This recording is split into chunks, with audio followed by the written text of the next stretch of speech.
Pernikahan pastinya merupakan impian bagi setiap pasangan. Tapi nih sahabat kompas.com, sayangnya nikah nggak bisa cuma modal niat aja. Terbukti dengan viralnya beberapa kasus pengantin yang nggak jadi nikah karena kurangnya modal hingga terlilit utang. Salah satunya adalah Gandhi.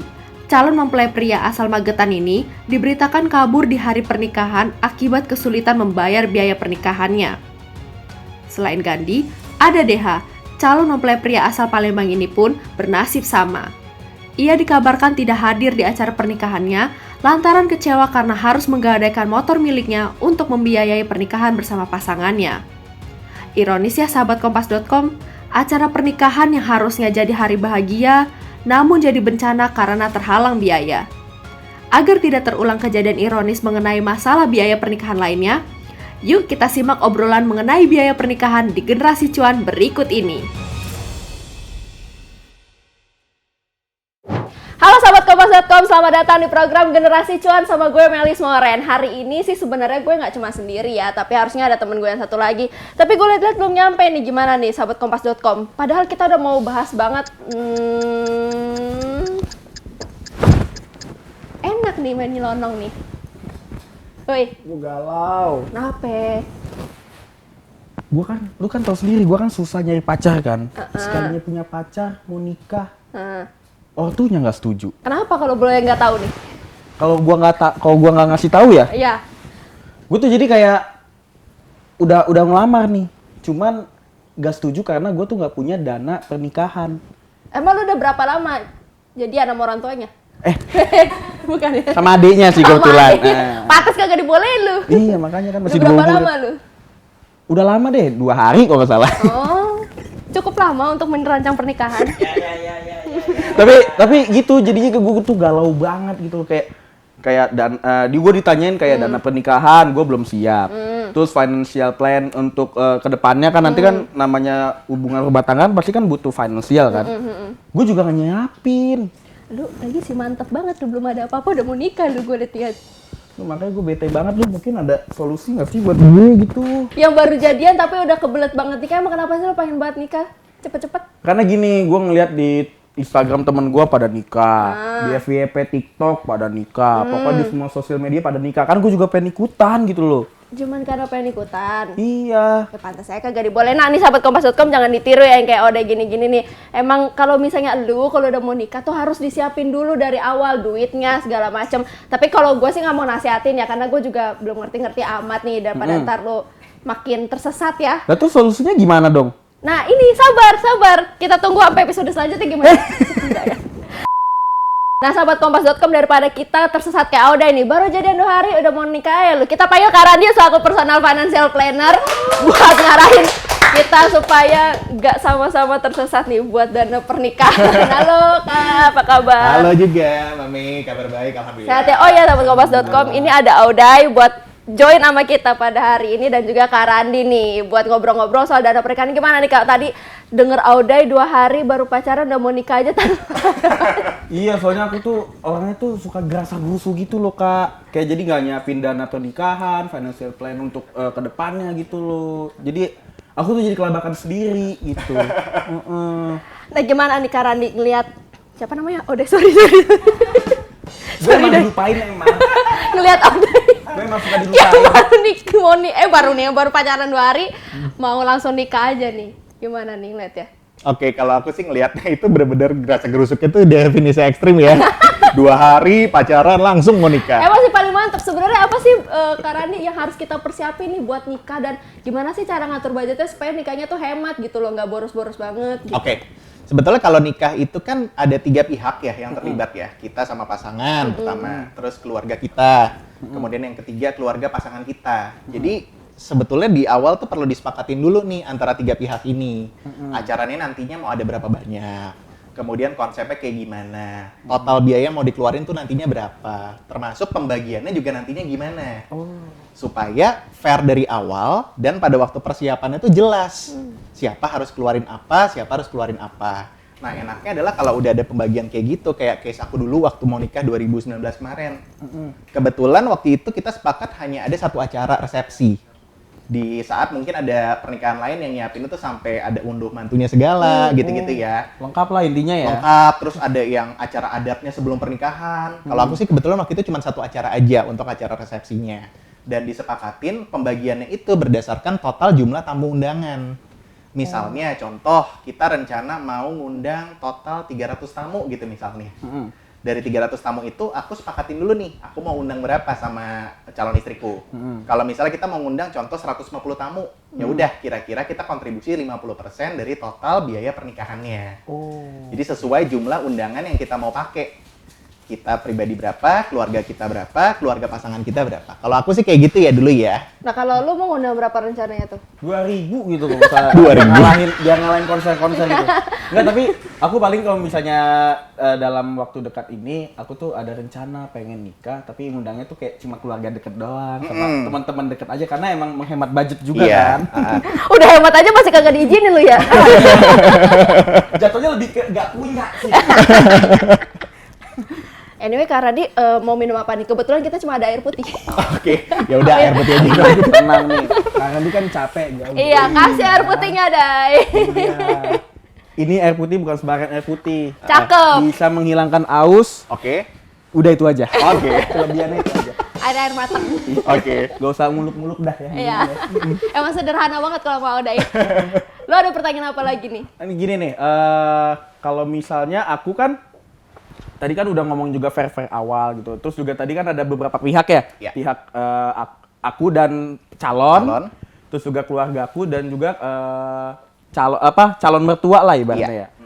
Nah, itu kalau misalnya ada nggak sih yang lebih murah dibanding pakai WO gitu atau enggak emang cuma keluarga doang, itu lebih better yang mana? Oke. Kalau itu sebetulnya pakai WO atau enggak, atau maksudnya urus sendiri, itu sebetulnya juga pilihan sih. Karena masing-masing tuh punya plus minusnya.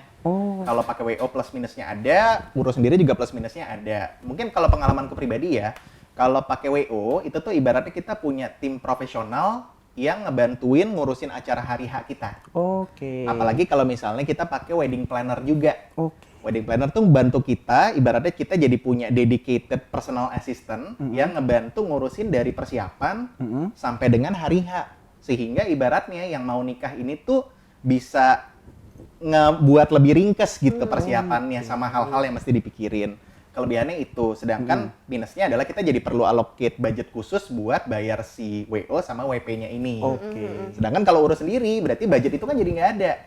Tapi minusnya, kalau menurutku ya, kita jadi mesti mikirin konsep sendiri, cari vendor sendiri, bikin timeline dan juga bikin checklistnya sendiri. Hal-hal yang kayak gitu tuh kita jadi mesti ngurus sendiri. Jadi plus minus aja. Paling kalau misalnya WO itu cocoknya buat siapa, urus sendiri cocoknya buat siapa. Kalau aku sih menurutku ya, kalau WO atau WP itu akan cocok buat teman-teman nih yang mungkin punya budget, tapi nggak punya waktu. Sedangkan kalau urus sendiri itu cocok buat teman-teman yang budgetnya terbatas dan punya waktu lebih.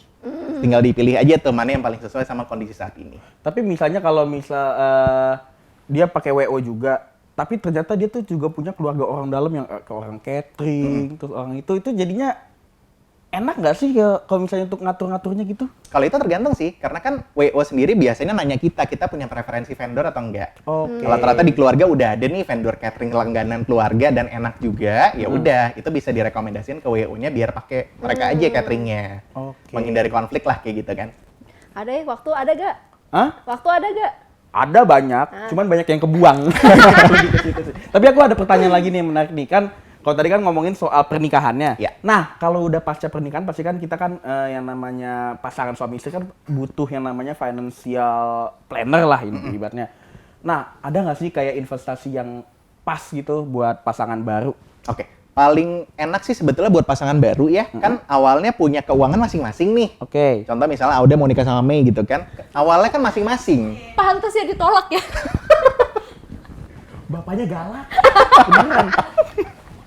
Awalnya kan keuangannya masing-masing, sedangkan pada waktu menikah ini kan jadi gabung. Oke. Nah, pada waktu gabung ini paling enak diomongin dulu nih pembagian keuangannya tuh mau kayak gimana. Pengelolaan keuangannya, sorry. Apakah mau digabung total, penghasilannya digabung, pengeluarannya juga digabung, atau penghasilan dipegang masing-masing, pengeluarannya yang dibagi-bagi. Oke. Sepakatin dulu tuh dari awal maunya kayak gimana. Setelah disepakatin kan enak tuh, jadi pengelolaan keuangan jelas. Bicara tentang si financial planning dan juga investasi, setelahnya jadi kita bisa hitung sama-sama. Paling enak sih sebetulnya ya kalau menurutku kita bikin dulu nih daftar tujuan keuangan keluarga tuh apa aja Oke. yang mau dicapai. Kalau udah ada daftarnya kan bisa dibagi setelah itu. Tujuan mana yang sifatnya jangka pendek, yang jangka menengah sama jangka panjang. Oke. Nah, prinsipnya investasi itu tuh adalah kendaraan yang bantu kita ke tujuan keuangan kita.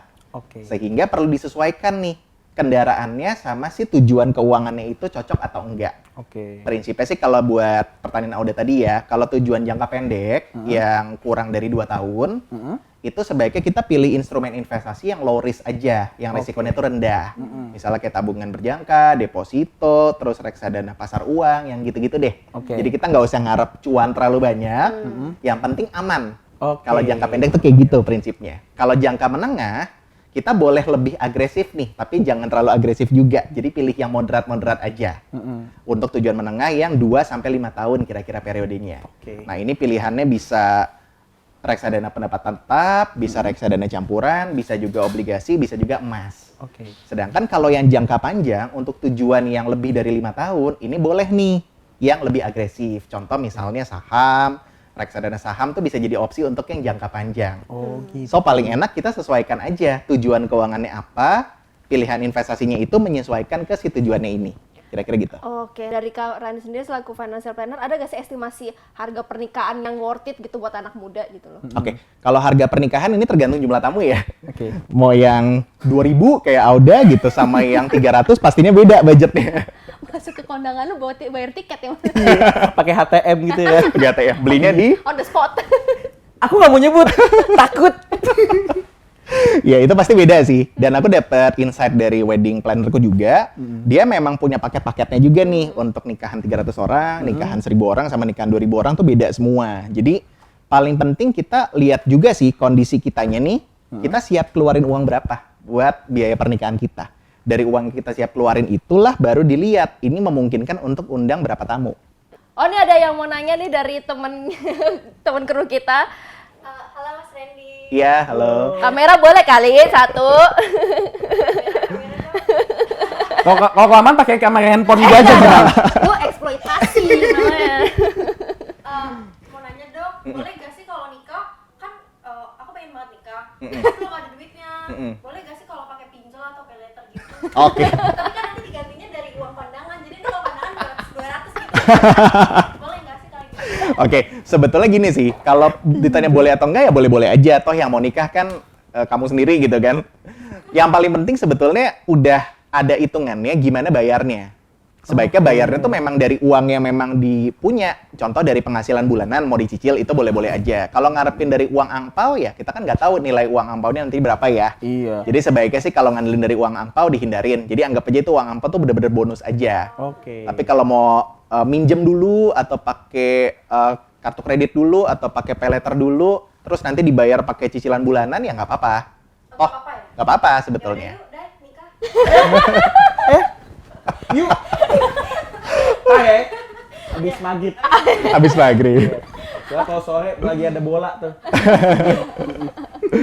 Tapi apa namanya? Tapi nggak semerta-merta kita pakai pay letter semuanya kan 100% itu biaya. Iya dong. Nah, takutnya salah tangkap nih, ntar dipikir boleh nggak apa-apa. Iya. Lu berdua pinjol nih langsung nih abis ini nih. Masalahnya nggak cuma gua doang berdua gitu, sobat Kompas.com juga gitu nanti semuanya pinjol. Ayo pinjol. Bolehnya dengan catatan ya, bisa bayarnya dan memang udah masuk hitungannya. Legal ya pinjemnya Betul. ya. Oke, kita bakal lanjut lagi nih di part 2 pasca pernikahan nih. Biaya-biaya kan kita kan nggak cuma hidup dalam pesta pernikahan doang kan, tapi habis itu setelah kehidupan pernikahan yang harus kita pikirin lagi. Nah, kita akan bahas di video part 2 tetap di YouTube channel Kompas.com.